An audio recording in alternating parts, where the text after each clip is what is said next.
At the far end of the Red Earth Road, where the dust rose like smoke whenever a barefoot child ran past, there lay a village called Umudike. It was not marked on any important map. No government official ever remembered it unless elections were close. The village slept early, woke early, and survived by hope more than food. Houses were built from mud and rusted zinc roofs that cried loudly whenever rain fell. Hunger lurked there like a permanent resident. Dreams were rare visitors. In this village lived a boy named Obinna. Obinna was 19 years old, tall but thin, with shoulders already bent by hardship.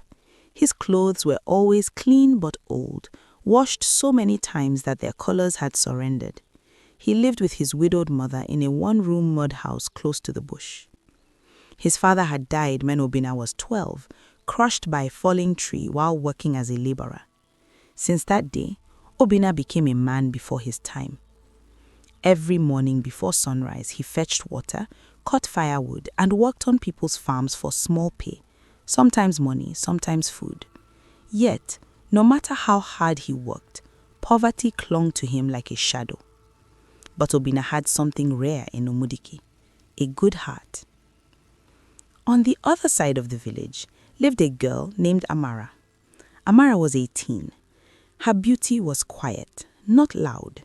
It did not shout for attention, yet it demanded it. Her eyes carried sadness that made Bidu want to ask questions, and her smile felt like something she practiced in front of a mirror. She was also poor. Her parents, Mr. and Mrs. Okori, struggled every day.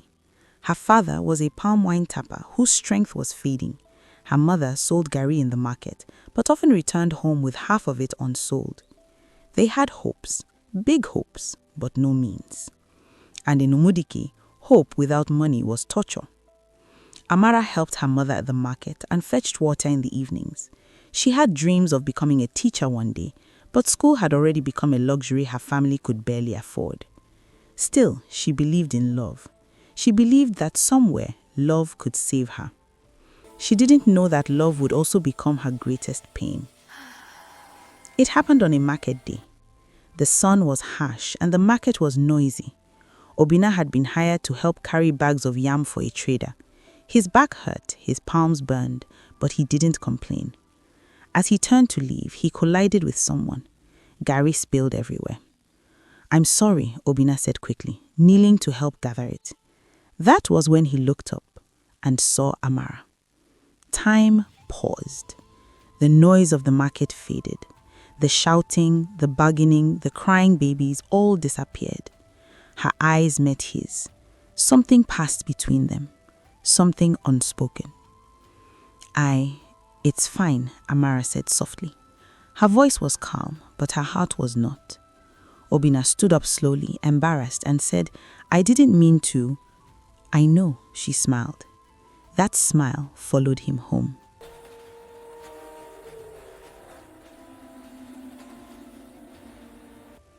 That night, Obinna could not sleep. And that night, Amara stared at the ceiling, wondering why her heart beat faster for a boy who owned nothing but kindness. They began to see each other often. At the stream, on the road, at the market. At first, they exchanged shy smiles, then greetings, then conversations.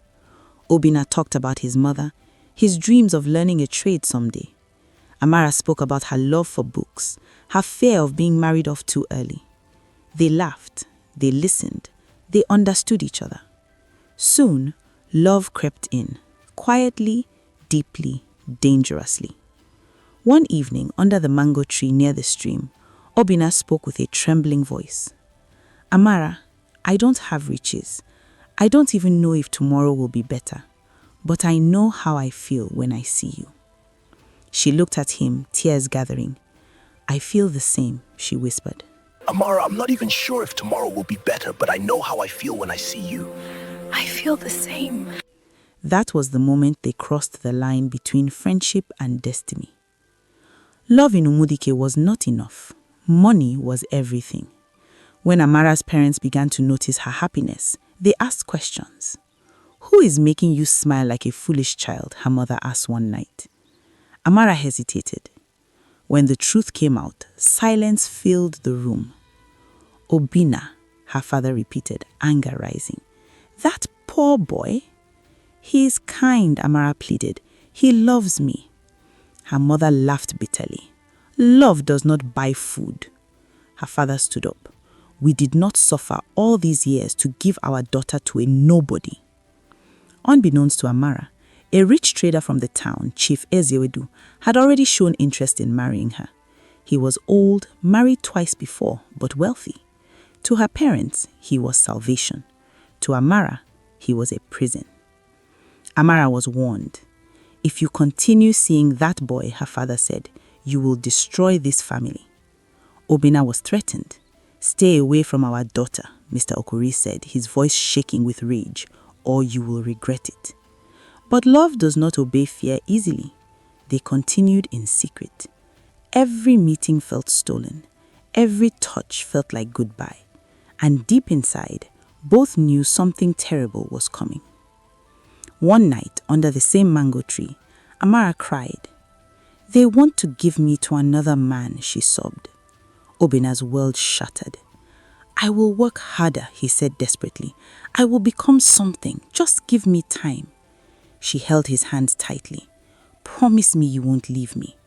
I swear, he said, even if the world stands against us. They didn't know how expensive that promise would become.